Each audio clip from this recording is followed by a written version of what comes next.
ಹಾಸನದಲ್ಲಿ ಹಾರ್ಟ್ ಅಟ್ಯಾಕ್ಗೆ ಮತ್ತೊಂದು ಬಲಿಯಾಗಿದೆ. ಹಾಸನದಲ್ಲಿ ಸರಣಿ ಸಾವಾಗ್ತಾ ಇದೆ. ಮನೆಯಲ್ಲಿಯೇ ಹೃದಯಾಘಾತವಾಗಿ ಮಹಿಳೆಯೋರ್ವರು ಸಾವನ್ನಪ್ಪಿದ್ದಾರೆ. 55 ವರ್ಷದ ಬಿಎನ್ ವಿಮಲಾ ಹೃದಯ ಸ್ತಂಭನವಾಗಿದೆ. ಹಾಸನದ ದಾಸರಕೊಪ್ಪಲಿನಲ್ಲಿ ವಿಮಲಾ ದುರ್ಮರಣವನ್ನ ಹೊಂದಿದ್ದಾರೆ. ನಿನ್ನೆ ರಾತ್ರಿ ಮನೆಯಲ್ಲಿದ್ದಾಗಲೇ ವಿಮಲಾಗೆ ಹೃದಯಾಘಾತವಾಗಿತ್ತಂತೆ. ಅವರನ್ನ ಆಸ್ಪತ್ರೆಗೆ ಕೊಂಡೊಯ್ಯಲಾಯಿತು.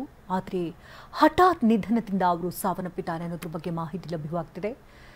55 ವರ್ಷದ ವಿಮಲಾ ಹೃದಯ ಸ್ತಂಭನವಾಗಿದೆ. ಹಾಸನದ ದಾಸರಕೊಪ್ಪಲಿನಲ್ಲಿ ವಿಮಲಾ ದುರ್ಮರಣವನ್ನ ಹೊಂದಿದ್ದಾರೆ. ನಿನ್ನೆ ರಾತ್ರಿ ಮನೆಯಲ್ಲಿದ್ದಂತಹ ಸಂದರ್ಭದಲ್ಲಿ ವಿಮಲಾಗೆ ಹೃದಯಾಘಾತವಾಗಿತ್ತು. ಆಸ್ಪತ್ರೆಗೆ ಕೊಂಡೊಯ್ಯಲಾಯಿತು. ಆದರೆ ಚಿಕಿತ್ಸೆ ಫಲಿಸದೆ ವಿಮಲಾ ಸಾವನ್ನಪ್ಪಿದ್ದಾರೆ.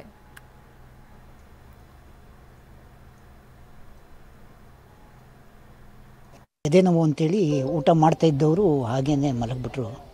ಒಂದೆರಡು ಹನಿ ನೀರು ಬಿಟ್ಟೆ ವಾಪಸ್ಸು ಬಂದ್ಬಿಡ್ತು. ಎದೆ ನೋವು ಸೊಂಟ ನೋವು ಅಂತೇಳಿ ಶುರು ಮಾಡಿಬಿಟ್ರು.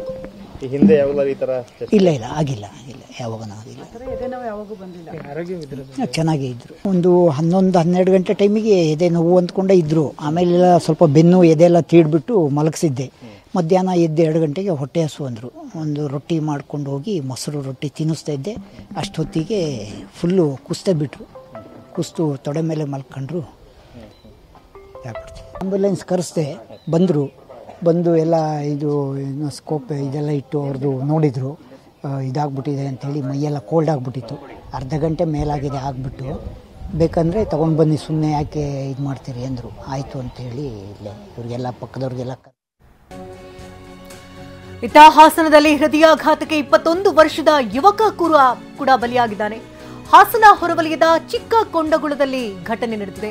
ಹೃದಯಾಘಾತದಿಂದ 21 ವರ್ಷದ ಮದನ್ ಸಾವನ್ನಪ್ಪಿದ್ದಾರೆ. ಹಾಸನ ತಾಲೂಕಿನ ಚಿಟ್ನಳ್ಳಿ ಗ್ರಾಮದ ನಿವಾಸಿಯಾಗಿದ್ರು ಮದನ್. ಈ ಮೂಲಕವಾಗಿ ಹಾಸನದಲ್ಲಿ 35ಕ್ಕೆ ಏರಿಕೆಯಾಗಿದೆ ಹೃದಯಾಘಾತದ ಪ್ರಕರಣಗಳು.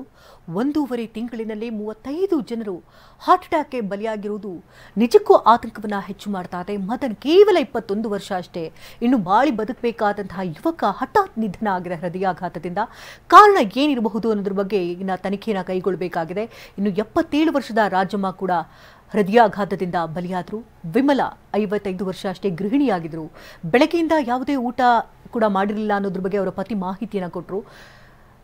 ಊಟ ಮಾಡ್ತಾ ಇದ್ದಂತಹ ಸಂದರ್ಭದಲ್ಲಿ ಅವರಿಗೆ ಎದೆ ನೋವು ಕಾಣಿಸ್ಕೊಳ್ತು. ನಂತರ ಹಠಾತ್ ನಿಧನ ಆಗಿದೆ.